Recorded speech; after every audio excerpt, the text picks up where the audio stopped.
What's good? I'm back and I'm ready to address some things. Are you angry? Are you upset? Let's talk about it. Friend or foe, mom or dad, whether it's a pastor or you're driving on the highway. Uh, Question for you. Have you gotten pissed? Have you gotten mad to the point of no return? Have you snapped on somebody? This is going to be a blast to talk about. I'm just excited to talk to you guys about your guys' anger, whether it's my anger, my real life examples of anger, or whether it's your guys's. Uh, so let's get into it a little bit deeper. Let's talk about it. So, has it ever bubbled out? Has it ever went to the point of no return? Have you guys ever went as far as going deeper than just yourself, um, allowing yourself to be open to the fact that you've been angry? Like, I've gone off on people. I've done my dues, and I've had to atone for things that I've done wrong, but I've been angry. Anger consumes you, overtakes you. I want to talk about it more deeper in the sense of, let's go to, I believe it's, let me see, Psalms 90 and 11. Take a minute, take a second. I'll give you like 10 seconds. Go pull up the scripture real quick, and we'll go from there. Okay? All right. Okay. I think that was about 10 seconds or so. If not, let's go ahead and get deeper into it. I'll give you the summary of it. That way, when you go check it out, you can, have the word with what I'm saying. So this is talking about the Lord's anger and how however big your fear is when it comes to your fear, that's how big or bigger God's anger is. So question, have you ever been fearful?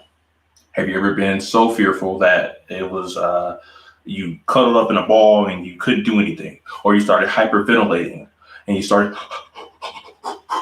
Yes, I get it. I understand. I've been fearful before as well. But His anger can be more than our fear itself. And in the sense of the fear, it can overtake us to the point where the fear is the dominant thing. No matter what, there's nothing else that you're thinking about. It's just the fear. So imagine something bigger. That's how it is for us. So with this anger that we have, it narrows down the road and it just gets thinner and thinner. Our ideas get thinner and thinner. Our options get thinner and thinner. And they just keep coming down to one option or one thing that is suggested for you. Most people would say physical. Let me smack them. Pow. Let me get him. Let me get him some other way. Let me retaliate against him. No, we're going to try to get past that. We're going to try to get beyond that. So let me give you your first resolution. Like I said, we're not going to just patty cake and shout and dance all over this, because I would love to shout on camera and do all shuck and buck and do everything. I would love to do all that, but I want to get something deeper into you. So that first resolution is going to be praying. I understand when you are going into anger, it's like a road and you're just driving and you're going faster and faster. The kilometers going faster and faster, and you're going 99 miles per hour. But I would suggest to you, take a moment. Try to take a moment out of that 99 miles per hour that you're going and pray. Pray for the person, or pray for that thing or that circumstance. I'm trying to go deeper. Let's go a little deeper. Let's talk about status. Let's just say you're in any type of authority. Let's say you have a role in your job. Let's say you have, I don't know. Let's say you have, you're a manager and you work at a fast food restaurant. Nothing wrong with that. Cool. I have a question. Do you take out your frustrations upon your coworkers when you're delegating to them? Or do you actually lead by example and getting into it with them and actually working it out with them, or leading them by example, or praying for that person? I've seen it time and time again. I used to be a manager myself, as you can see, the Chick-fil-A. I didn't even plan for this. I used to work at Chick-fil-A, but I was a manager, and sometimes I was wrong with what I was doing, and my manager above me had to correct me. The whole thing about Chick-fil-A was about being humble. And that's the thing. We have to be humble. We have to pray about these people. We have to pray about these circumstances. We have to pray about all the things that are stressing us out during the day. Pray without ceasing. I put it in the last video. I'm going to say it today. Pray without ceasing. When you go and you make and you're fast food, and I've been making a sandwich, and after I get done the sandwich and this, the assembly line, you just passing it down, boom, bang, bang, boom. You got to pray right after that, after you get done doing the responsibility part. Okay. Some people can walk away. Some people can, what's the word? They can talk it out thoroughly. Some people just need a moment.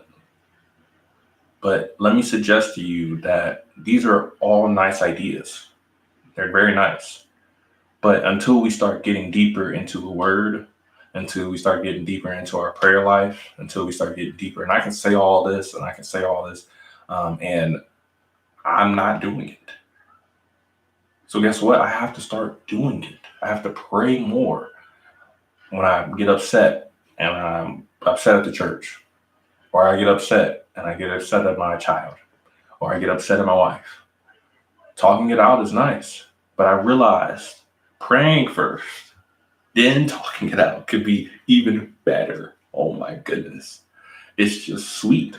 Prayer is a sweet thing. It's a nice thing.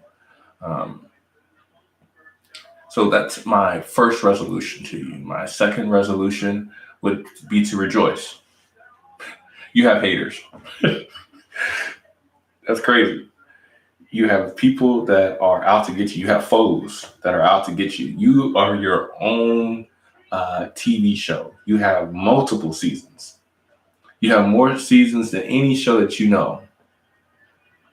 I play a game called League of Legends, and hopefully I'll be able to make a video and we can all enjoy some pleasure, and it's not just me talking all the time. But until we get there, I play this game called League of Legends. It's had many seasons. It's had 20-something seasons, if I'm not mistaken. And I could be wrong. There's a Game of Thrones, great one. What are some other ones? If you're 1990s baby or whatever, Power Rangers. They've had a cajillion seasons. They got so many Power Rangers out there. It's just ridiculous. I don't even know. What's some other stuff? Let's not talk about seasons. Let's talk about movies. Home Alone. It's a great example. So I just want to get you guys wrapped into it. Oh, the Avengers, the whole Marvel franchise. Just look at it. But I want to get you guys to a place where anger isn't something that controls you, but more that you have a leash over your anger.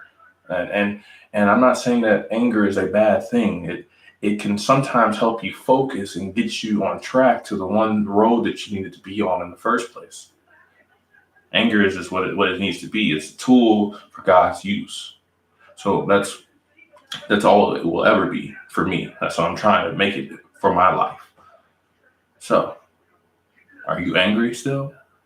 Have you taken a breath yet? Have you prayed a second? Have you fasted? These are all questions that I hope you have the answers to now. All righty. Thank you for listening. Peace out.